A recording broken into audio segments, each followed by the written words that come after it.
Welcome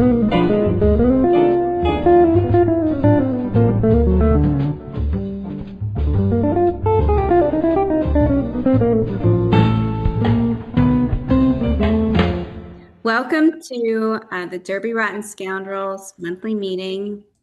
We have a speaker today, Virginia Smith, and I'm going to turn you over to Pam Hirschler, our program director, to introduce her. Thanks, Mickey. It's my pleasure to introduce today's speaker, USA Today bestselling and award-winning Kentucky author Virginia Smith, who has written 55 books and counting. I do want to mention as an encouragement to many of us that she started out in the corporate world, working in HR for 20 years, including the role of Director of Human Resource Systems for Lexmark International. We are so lucky that she made the switch to the writing world, where she has won many awards, including 2 Holt Medallion Awards of Merit and a Library Journal Top Pick. Sales of her books have achieved the milestone of more than 1.5 million copies sold. And in January 2025, her book Guilty Secrets was produced as a feature-length film. You can find the film, The Lies We Bury, on Amazon Prime and other streaming channels. More locally, she's the president of the Bluegrass Writers Coalition, a central Kentucky-based writers group that has grown from a handful to now hundreds of members from all over the country. Jenny has served on the board of the World Fantasy Convention and has lately become involved in local theater productions. I'm especially looking forward to the productivity tips she'll give us a little bit later so I can try to understand how in the world she does absolutely everything. Jenny used to live around the block from me, but now lives on a mini farm in central Kentucky with her talented husband, a flock of chickens, a barn kitty named Kit Kat, and a barky Maltese named Max. I can attest that Max is a little barky, but he is also very, very cute. Welcome, Virginia or Jenny Smith. Thank you. Thank you. I do have a PowerPoint. Am I able to? Does everybody see that? Okay. I can see it, yes. Okay, good. Well, thank you, Pam, for that. Yeah, I know. We used to live right around the corner from each other, and that was great. And I'm sure the whole neighborhood knows Max because he is kind of barky.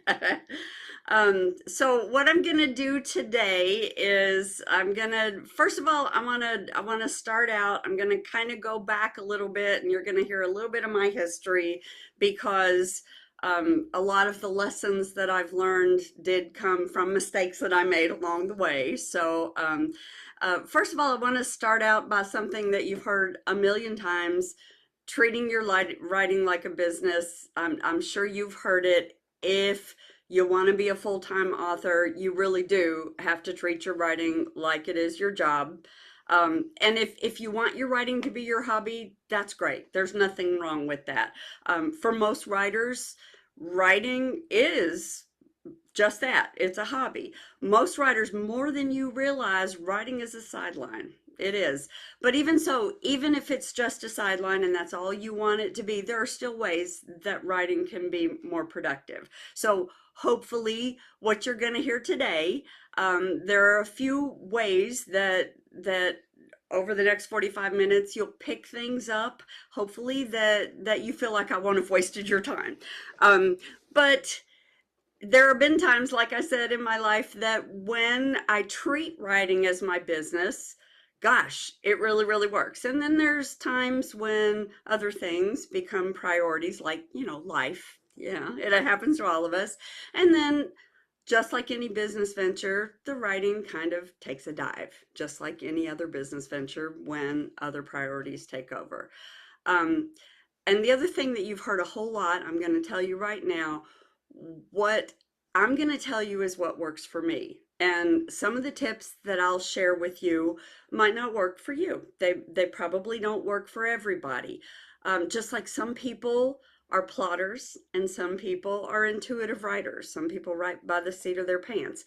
What you have to do is find the things that work for you. So hopefully you're going to hear some things that work for me that you can adapt to your own writing that will help you treat your writing like a business and that will help you be more productive in however you apply your writing business. But you're listening to somebody who has found the things that are successful to them.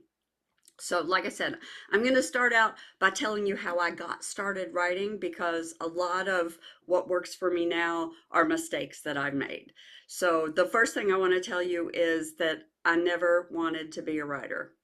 Some people will tell you that they always wanted to be a writer from the time they were in kindergarten all the way forward, and it never crossed my mind. Now, I always loved reading, especially fiction. Even before I could read, stories always spoke to me. My mom read to me from way, as long as I can remember. But my goal, my aspiration all the way through school was to be a lawyer. Unfortunately, I got married. Well, fortunately or unfortunately, I got married early and I had children early. So I had to get a job and I went to school at night and I studied, the easiest thing at the time that I could study, which was computer programming. So the world was saved from yet another lawyer. But I never stopped reading, and so I was a voracious reader. So in my early to mid 20s, I read everything I could get my hands on, and I discovered science fiction and fantasy. That was my passion, and I still call it my first love. And so, as I read everything I could read, I ended up reading a short story, and it was in a science fiction magazine. And I thought, well, that wasn't very good. I could do better than that. So I wrote my first short story. I was in my mid 20s and I published or sent it off to the publisher of that publisher that published the inferior story. And then I sat back and waited for the big bucks to roll in because I was convinced that it was the best thing that was ever written by anybody anywhere. And of course, it was rejected immediately. And there was a form letter on top of it with a little note written by the editor. Now, here's the thing. I didn't know that a handwritten note from the editor was supposed to be encouraging. I was devastated and I was embarrassed. So I didn't tell anybody, of course. And I didn't send anything else in for a very, very long time. But I didn't stop writing because during the writing of that short story, I fell in love with writing, with the process of finding just the right words and just the right phrases that explained and described exactly all of these vivid scenes that were going on in my mind. So I had to keep doing it. Now I was really busy in my real job, my day job, and for years I kept climbing that corporate ladder. But I was a closet writer. I didn't tell anybody. I didn't send it anywhere. For almost 10 years, I was a closet writer. So my first tip is don't go it alone. Now, you all are way ahead of me because you're in this group. You're a part of this group. And that's an important step is to find encouragement and to encourage each other. When I finally got brave enough to tell somebody else that I was writing, I joined a critique group, and those people really did teach me how to write, and they forced me to start sending out these stories that I was writing. Now, the group that I joined was a professional level critique group. And part of the requirement for belonging to that group was you had to be submitting your stories. You had to like apply to this group and be voted in and have somebody sponsor you. It was really, really scary. Way, way above my level. I was lucky to get accepted. But they taught me a lot. They taught me how to handle rejection. Do you know, I received 147 rejection letters before my very first professional publication. I still have every single one of them in a folder that's about this big, it feels like. So, tip number one is tell somebody what you're doing. Surround yourself with other people who share your writing goals because writing can be a really lonely road. So, join a critique group, but it doesn't have to be a critique group. It doesn't have to be about feedback. It can be, like you all have found, an accountability group. Or it can be a critique partner. It can be one person or a mentor. It just needs to be somebody that you can report back to, that somebody who's going to say, hey, did you finish that chapter you said you were going to finish by today? Or somebody that can pull you up out of that dark place when you get the really painful rejection that you were absolutely positive was going to get published. Somebody that can get you back on track. It also helps if you can get involved with other people who are connected in the industry, connected in writing, and connected especially in the type of writing like you guys are doing, the type of writing that you want to be involved in. They can help you learn about opportunities in your chosen area. Things like I heard you all talking about in your business meeting, seminars and contests and conferences and other types of meetings. I do want to say one thing about critique groups. Make sure that at least one person in your critique group is experienced and understands the writing business. Otherwise, you risk the risk you run is of the blind leading the blind. But I also want to say that I find a great benefit out of critique groups. I've been, in later in my writing career, I've been in groups where I'm the most experienced person. I think that's beneficial anyway. I actually learn from giving feedback to other people. There have been so many times where I've read something from a less experienced writer and I'm looking for things to point out and I'll say, "Oh my gosh, the same sentence structure. He said, she said, he said, verb noun, verb noun, verb noun, verb noun, verb noun, verb." And then I pick up my own writing, I return to mine and I'll go, "Oh wow. I just did the same thing in an entire paragraph." So I do think giving feedback and receiving feedback is helpful. Anyway, that's just one of my little tips. So back to my history. After 10 years, after I wrote that very first short story that was rejected, and I found that critique group, I went to my very first writers conference. It was an SCBWI. You all familiar with the Society of Children's Book Writers and Illustrators? I didn't even know such a group existed because I was a closet writer, of course. So tip number 2 is to invest in your business. Any small business venture requires some sort of investment. You wouldn't open a restaurant without buying, investing a bit of money. You have to buy the tools and you have to train yourself and your staff in using the tools and so on. I know this is not a surprise to any of you guys. So writing is no different. You have to invest in the tools and you have to learn how to use them. You do that in writing by taking writing courses, by going to conferences and so on. Back in the old days, before I found that first critique group, I enrolled in a correspondence course because remember nobody knew I was writing. So correspondence course was a really cool thing to do. It was the Long Ridge Writers Group. I found it on the back of a matchbook. Seriously, it was one of those, do you have a talent for writing? And of course, you took this little quiz, and naturally, I had a talent for writing. I think anybody that took the quiz did. So I signed up into their course called Breaking into Print. And they still offer that course today, but it was absolutely awesome. I loved it. So invest in your business, some sort of writing to instruct yourself. And you know what? Investing in your business and education is ongoing. Just as teachers and doctors and all sorts of professionals continue to invest in themselves, they have continuing education. Writers have to do the same. I'm working right now on my 57th novel. And last summer, I went to a week-long intensive writing conference up in New York at Colgate University, actually, that featured speakers that I'd never heard before. Because if there's one thing that is certain in the writing industry is that nothing ever stays the same. So we can never stop learning. and about what's happening within publishing and within our industry and within our genre. Because if you study the trends in mystery writing, in suspense, they change. They change all the time. So we have to stay up on top of that. And also read. That first critique group that I joined, all those people, boy, they increased my research library. And what writer doesn't love books? I loved listening to your all's business meeting and the fact that you're going to read, you're going to have a book discussion.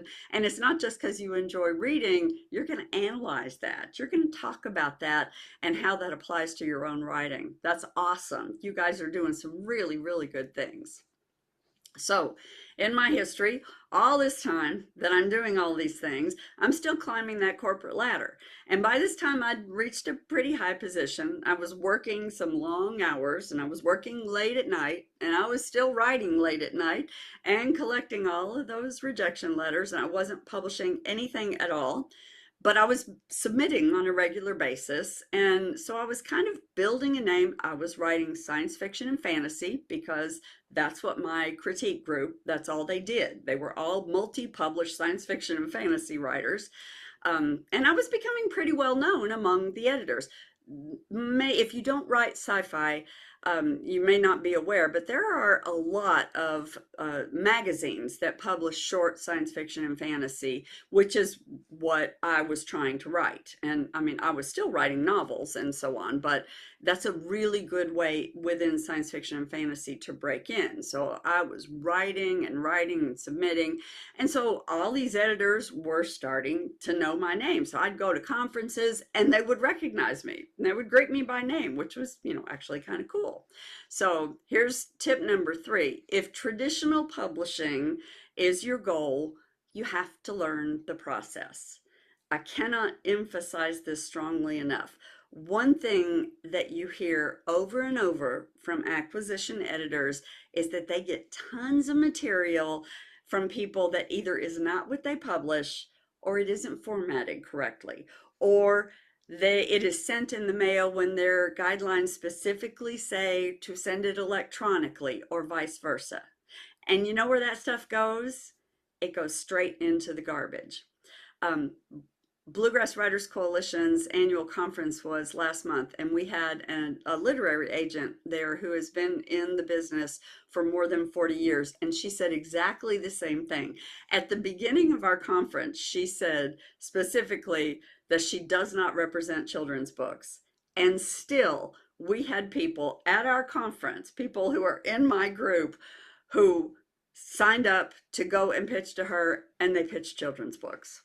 And she says that happens all the time and it's just unprofessional.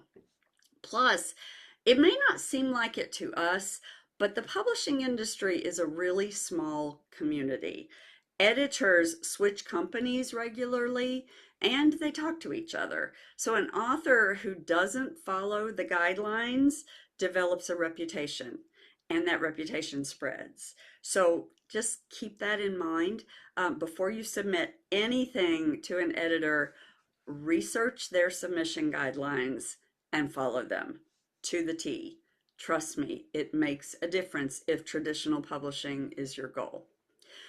If you're going to attend a conference and editors are going to be there, research what those editors publish and what they're open to hearing at the conference before you get there. Since you guys have a special interest group that is specifically about conferences, which I heard in your business meeting, I'm sure you're aware that that's one of the things you do. Editors that are going to be there, they'll be open to pitches, right? And so up front that many times conferences in their website and so on, they will list which editors are going to be there, and some editors will actually say what they're open to hearing about. Do that research up front. Don't do it the day you get to the conference and you're looking at the program book. Find out weeks ahead of time who's going to be there, and if they're open to hearing anything, find out in advance. Do your research, read their guidelines, and follow their guidelines. Now, what happened to me next was kind of weird. So all this time, I'm writing and submitting science fiction and fantasy stories and even novels. I had written at that point two middle grade short stories. Look at Goosebumps, because actually one lady in my group had written several Goosebumps. Do you know R.L. Stine did not write all those books? They were ghostwritten. A lot of them were ghostwritten. And one of my friends actually has written several of them. So I'd written two of those type of books, and I'd written two of adult fantasy novels. But I'd also been working on a different type of novel. It was Christian fiction. It was Christian, I didn't really even know the term at the time, but it was Christian humorous fiction. Chick lit was the name of the subgenre at the time. Now, my critique group was only science fiction and fantasy, so I'd never really showed this manuscript to anyone there except my mother. But of course, my mother loved it. But of course, she would naturally, because she loves everything I write. So I had no contacts at all within the Christian publishing industry at all. But I learned the ropes. I knew how to research. I knew how to approach publishers professionally. I knew how to do it. So, tip number 4, learn the industry that you want to approach. So I had this novel finished, and I started researching all the Christian fiction publishers, and I looked up all of their submission guidelines. So that's another tip. Who are the leading publishers in your industry and in your genre? Most of the well-known ones that I was looking at didn't take unsolicited manuscripts unless they came from a literary agent. So, yeah, I didn't have one of those at the time. So, you can find out by looking at their guidelines whether or not they are going to take an unsolicited manuscript from an unagented person. And so, I made a list of all of the ones that were open to unsolicited manuscripts to someone who didn't have an agent. And I followed the process, which was usually query first, and then if they're interested, you can send a proposal, which is, as we know, the first 3 chapters and a summary, blah, blah, blah. And I followed the process. And guess what? I sold my manuscript to the very first publisher I approached. I was stunned. After 147 rejection letters, I sold my first publication. It was a full-length novel to a Christian publisher. My critique group was mostly happy for me, except for this one lady who I describe as a hostile atheist, who told me, "I hope you will be happy in the path you have chosen." And then she didn't speak to me for several years. So, oh well, that was in January of 2005. Now, my publisher was well respected, but they were pretty small. You can imagine the ones that don't take agented, that took unagented submissions. But I had aspirations, right? And I knew that even editors who aren't normally open to unsolicited manuscripts will sometimes take them at conferences. So during all of my research, I'd come across this group called the American Christian Fiction Writers Association. I had known nothing about this. I had been so focused on science fiction and fantasy, but they had an upcoming conference. So I attended their conference in 2005. My book was accepted. Of course, it was already written, so it was in the process of publication. It wasn't out yet. But in the meantime, I started querying agents. I met with the agent that I had been corresponding with. And when I first got to that conference, I signed with a literary agent. And in the first couple of days of that conference, my agent sold my second book, which was a sequel to the first book, to the same publisher, but she got me a bigger advance and more favorable terms on that one. So woohoo, now I have 2 books under my belt. And at that conference, I pitched a third book to a much bigger publisher who did not take unsolicited manuscripts. But in the opening session of the conference, I had learned that there were some editors there that were open to hearing pitches from new authors only at the conference. So that's something else I had learned that you guys no doubt have learned as well, that even publishers who are not open to unsolicited and unagented manuscripts will accept pitches at conferences. Hey, so go to conferences. It's another reason to invest in your writing business. So I'm sitting there at this American Christian Fiction Writers Conference, and I target this agent. Now, remember, I had written Christian fiction and science fiction and fantasy, and this agent or this editor says, yeah, and it's a big publisher, it's Harlequin actually, a big publisher, yeah, we're getting ready to launch a cozy mystery line. And so I arranged to sit beside this editor at lunch, and as we're getting up from lunch, I pitched just pitched a cozy mystery idea on the fly. On the fly. She stood up and she said, "That sounds good. Send it to me," and hands me her business card. I had not written a word, absolutely had not written a single word. I had nothing to send her, but I had an agent at that point. That absolutely catapulted my career. That book turned out to be Murder by Mushroom, which was my first USA Today bestseller. So I went on to publish 11 books with that publisher. And by the way, I do not recommend pitching on the fly like that. The only reason I was able to do that is my next tip, which is practice the pitch. I was able to do that because of all of those years that I had been going to conferences and practicing how to pitch my ghost stories and my two fantasy novels. I knew what a pitch was. We could do an entire workshop on pitches. And this is not just, by the way, if your goal is to publish traditionally. If you're an indie author, pitches are, you all know what a pitch is. It's the elevator pitch. It's the one or two sentences that grab the interest of an editor or a reader. This is what goes on the front of your book, or at the very top of your back book cover, or at the front of your Amazon description. This is what interests your reader. This is how you're going to get readers' attention to buy your book, right? So practice the pitch. The pitches are vitally important in grabbing someone and getting them interested in your book.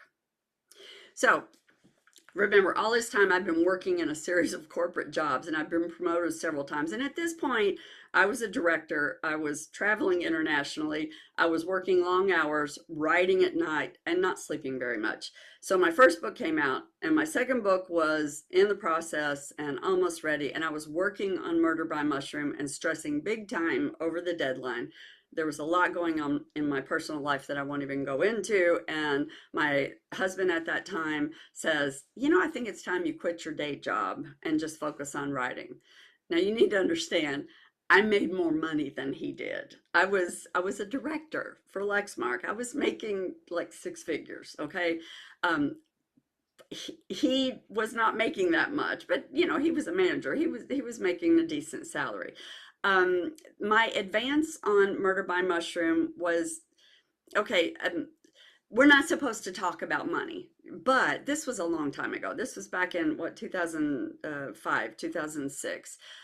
So I'm sure Harlequin pays different advances these days. Let's just say it was less than $15,000. And I don't know how many of you all are traditionally published, but just very briefly, if you're not aware of how the money works in the publishing industry, when you get an advance, you don't get all that money up front. Basically, you get half the money when you sign the contract, okay? Half of that advance. And then you write the book because by the time, your first book, you have to have it written before you get the contract. By the time, well, let's just say like I said, I'm working on my 57th book. I have not written a book. I've gotten a contract before a book is written for 56 of my 57th books. So I have not written a book before I got a contract since book number one. So you get a contract before the book is written. You sign the contract, you get half your money up front. Then you write the book. Then you turn it in. And then your editor makes you edit this. Then you may have to go several rounds. And then when you finally turn in the revised manuscript that your editor says is ready to go on to the next phase, then you get the second half of the advance. Now, depending on how long it takes you to write, that could be months or even a year later before you get the second half of that advance. Now, Harlequin at that point, like I said, it was less than $15,000. I'm walking away from a six-figure income. I said to my husband, who's going to pay the bills? And he said, I will. And I'm like, well, who's going to pay my health insurance? And he said, I will. So it took me about 30 seconds to say, okay. Now, I got to tell you, I'm lucky, and I do realize that. Most writers cannot do that. You might be surprised to learn there was a 2023 study, I looked this up just the other day, found that 10% of authors, only 10% earn their actual living solely from their writing income. Even full-time, people who say they are full-time authors, most of them earn over half of their income from non-book sources like teaching or speaking or editing. Okay. I read one statistic that said 90 to 95% of traditionally published authors have a day job or are supported by a spouse or a partner. So I was exceptionally lucky. So I don't want anybody to, to think, that you make the great big bucks writing traditionally. You really don't. We hear of the J.K. Rowlings and the Stephen Kings. They are by far the exceptions. Um, and then, after you get that advance, by the way, you don't start earning royalties if you get royalties at all. If your book earns back that advance, your royalties don't start coming out until the book hits the shelf. And most contracts say the royalties start paying a year after the book hits the shelf if the royalties earn more than that $15,000 or whatever your advance is. So it could be 18 months after that before you start earning royalties. So now I will say that I do know a few indie published authors who are making six figures. They're smart people. And we'll talk a little bit about that in just a minute, about how these people are smart. I will tell you, I'm not that smart, but I do know it can be done. So anyway, I quit my day job and I walked away from the big salary. And I will tell you, I have never once regretted it, because for me, it's never been about the money. It's about doing something that I absolutely love doing. It's about spending every day doing something that fulfills a need in me, that nothing else can. And I know, because you all are here and you're artistic people, that you understand what I'm talking about. But it wasn't always easy. You can make money, but it isn't easy. And I want to be very upfront about that. Now, what I want to do next is go over some tips for productivity, whether you're a full-time writer or not. And the first one is this: create a writing environment. Now, this could be an office, a corner, a recliner, whatever it is. Any place that you can establish that is your writing space. It's best if it can be a private space, someplace where you can go, if you can close the door and nobody will bother you. That is your writing environment. I know people who have a place where they put their laptop at a specific spot on the kitchen counter, or a specific chair on the kitchen table, and the whole family knows when mom is at her computer in that chair at the corner of the kitchen table, don't bother her. That's her writing space. And if that's what works for you, that's it. So create your environment. I'm lucky enough that I have a dedicated office. And when I close my door, when I quit work and when I close my door, everybody in the family knew, you do not bother her unless there's blood involved, or there will be blood involved. Trust me. So When I'm closing my door, I am writing and nobody comes into my space, right? So I know it sounds weird, but eventually, when you go to that space and you sit down in your chair, your mind and your body become attuned and mentally start preparing to write. I'm not kidding. It really does happen. You do it over and over and over again. This is my space. You start writing. It really does happen. It's funny. I have an aunt who has a PhD in psychology, and she totally understood that when I was explaining that to her one time. She says, "Oh yeah, it's and there's like mental reasons for this, but it works. It really does." So create your writing environment. Some people might, I don't personally don't do this, but I have friends who have a dedicated writing computer. They don't have anything on their computer at all except their writing software. Either it's, Microsoft Word or Scrivener or whatever it is they use. That's all they have on their computer. And when they go to that computer, nothing happens on that computer except writing. Like I said, I don't do that, but I have a couple of computers, and I will use, depending on whichever one I'm using. But some people use a dedicated computer. Now, what I do is I eliminate all distractions. In my office, when I'm writing, I close the door, I close the curtains. I cannot write with music. Some people use music to eliminate distractions or white noise. They have white noise machines that they turn on, or they turn on a fan. I can't do that. I have to have complete silence. I can't even have a television going on in the other part of the house. I have to sometimes, if my husband has a TV or a radio going, I have to wear earplugs. I have to have complete silence. So find whatever it is that distracts you and get rid of it. Some writers can go to Starbucks. Seriously, if they're having too many distractions around the house, they can take their laptop, sit in a corner at Starbucks and write. I cannot do that. I know people that can go and sit in the airport and write, or write on an airplane. I once took my laptop. I had a looming deadline and I had a cruise. And I once took my laptop on the cruise thinking I was gonna work on the cruise. I think I wrote a paragraph all week long. It was a disaster because I have to have my environment and it has to be quiet. So leads me to my next tip. Establish a writing schedule. Now, for me, this part is easy. For years, in 20 years, I worked in the corporate world. I went to work at 8 o'clock. I left work at 5 o'clock.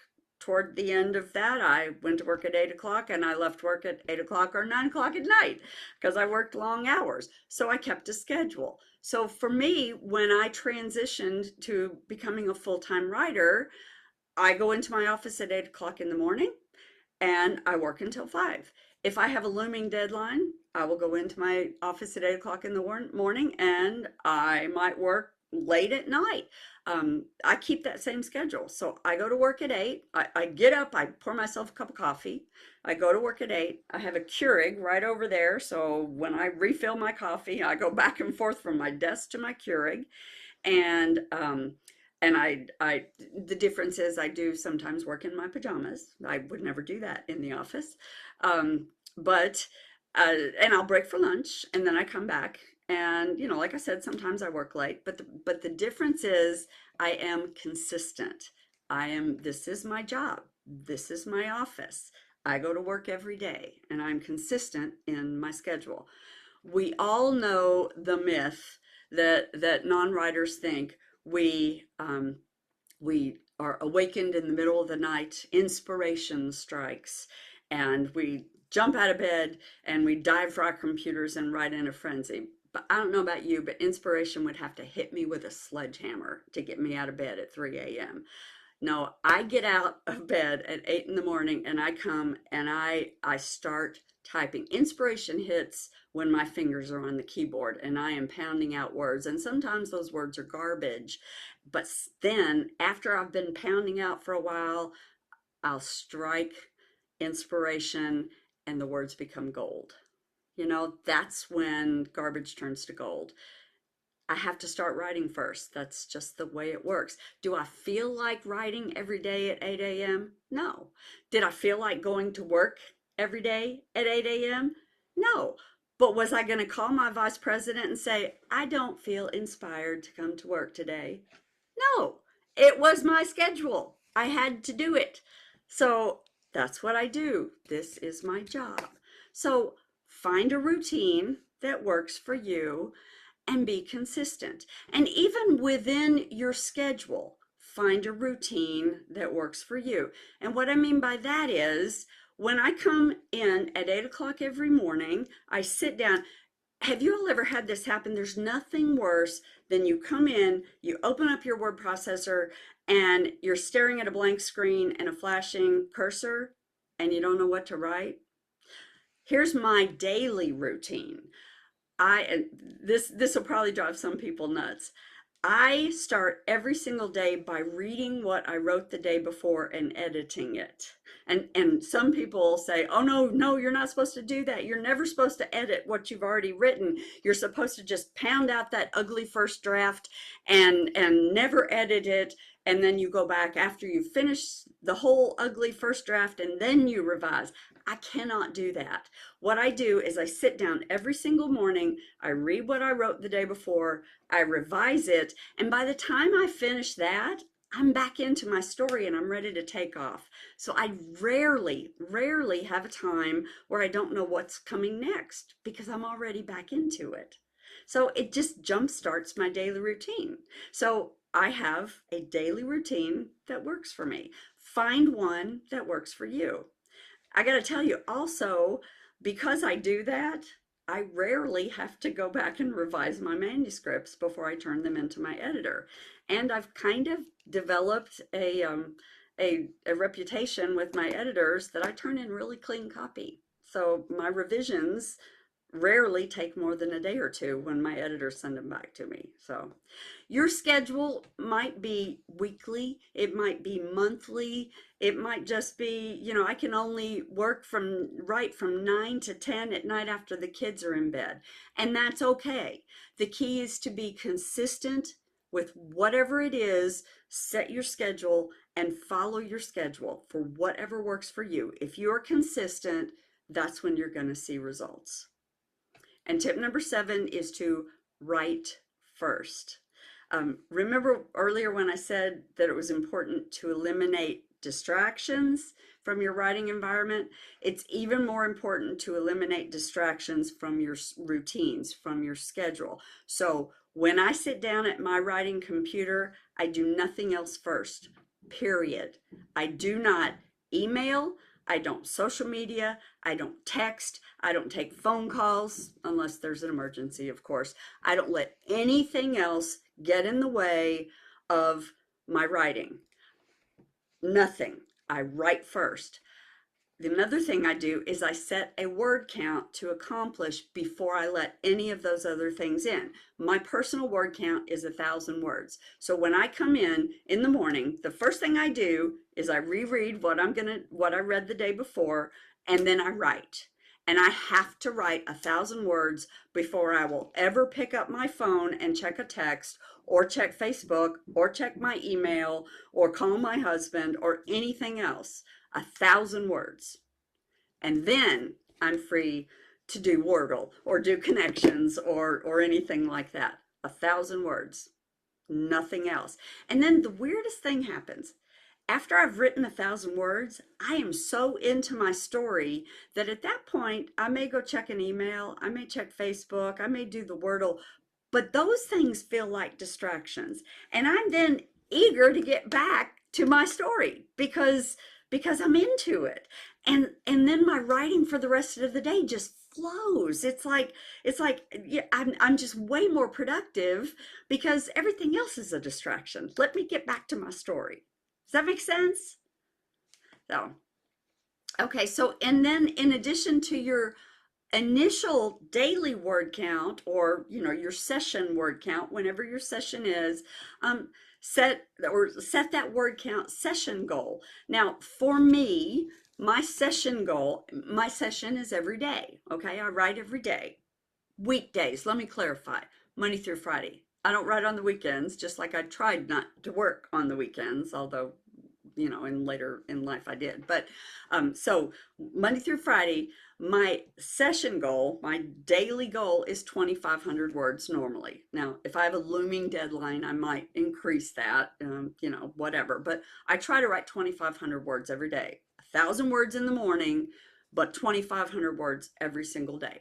So, if I'm sitting, and I admit I am a little bit anal about checking my word count, especially toward the end of the day. I watch the word count and I use words, so I'm watching that word count. So if I'm getting toward the end of the scene and I'm getting tired, I'm right like the end of a chapter, and I'm at 1,978 words. I say to myself, come on, you got 522 words to go till you hit your daily word count. You can do it. You can do it.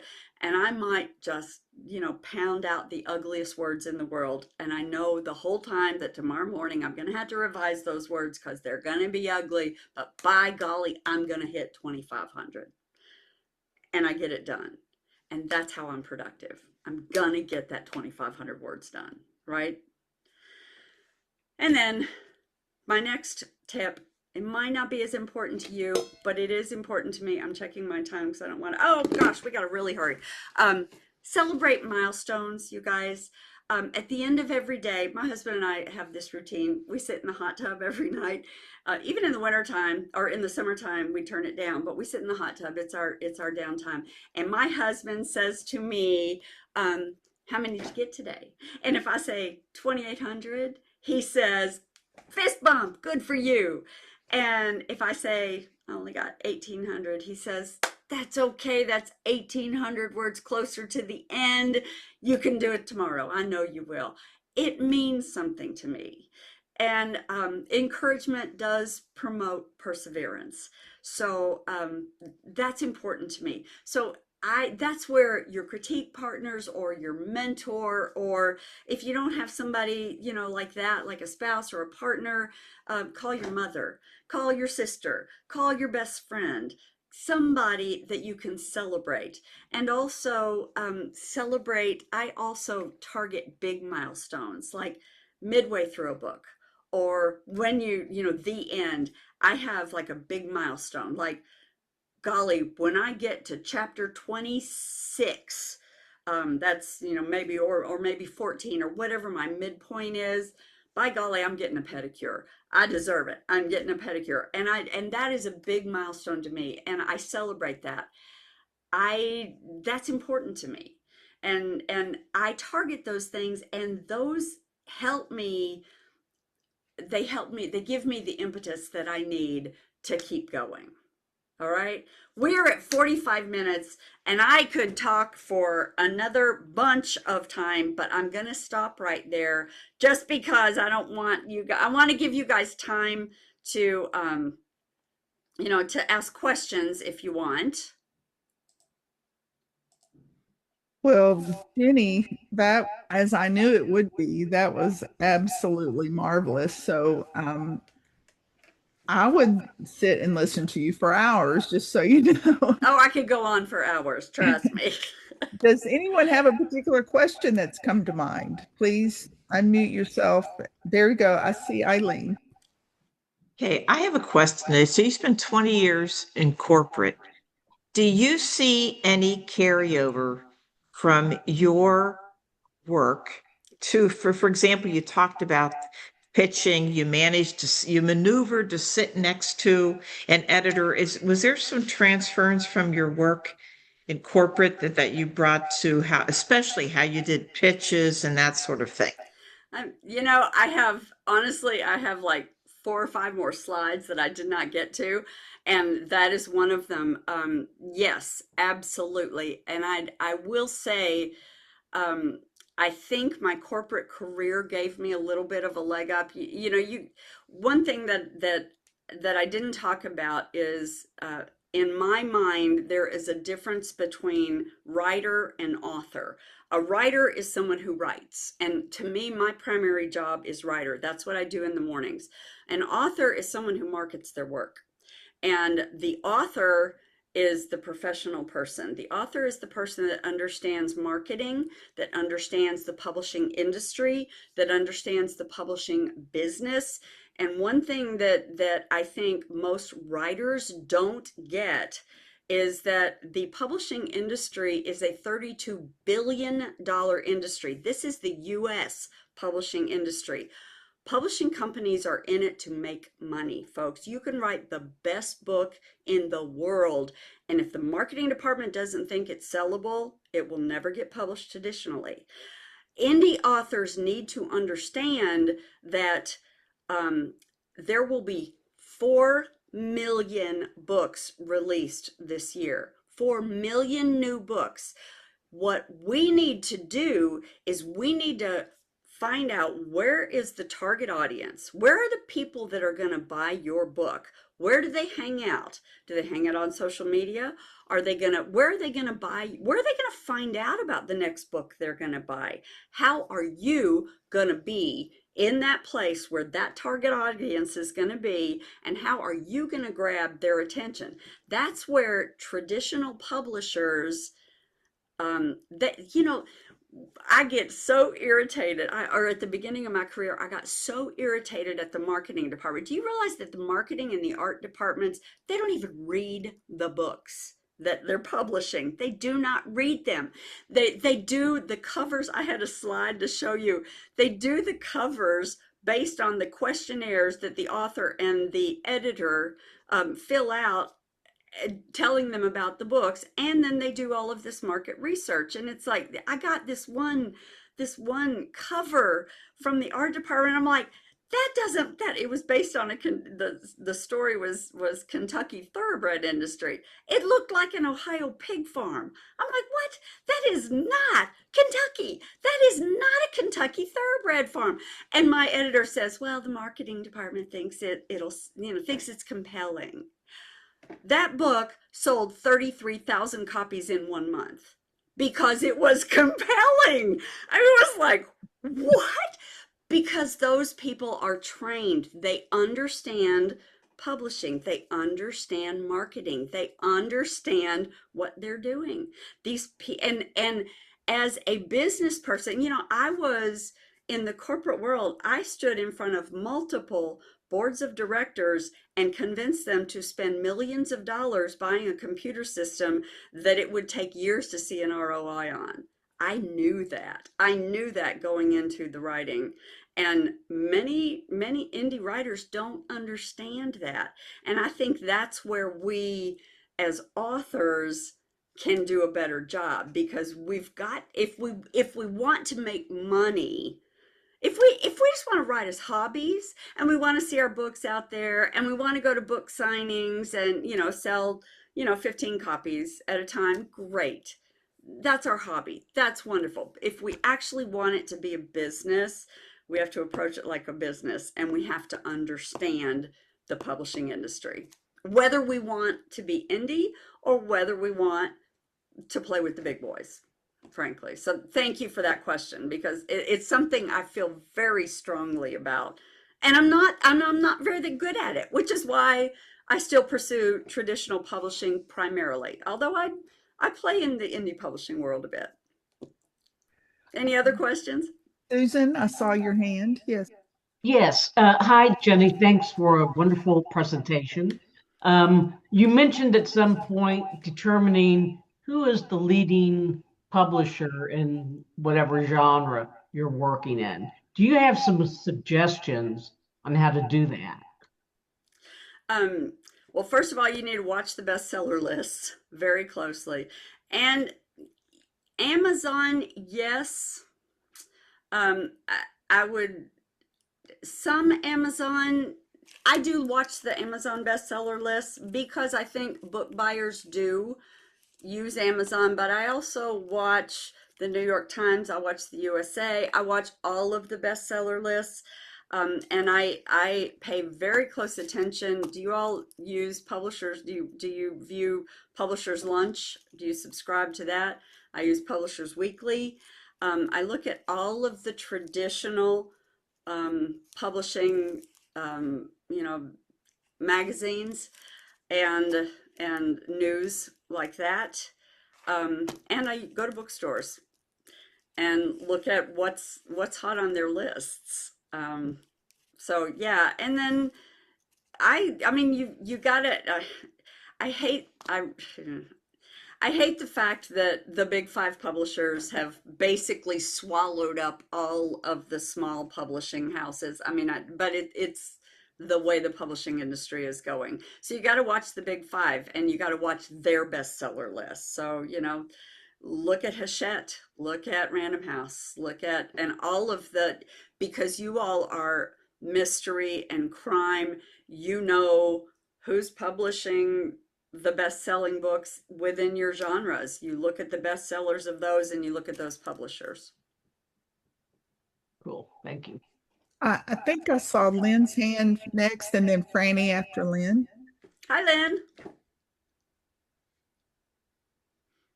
You're muted, Lynn. I'm sorry. I have a similar approach to you, Jenny, in terms of writing and setting the word goals and always looking at what I've done the day before.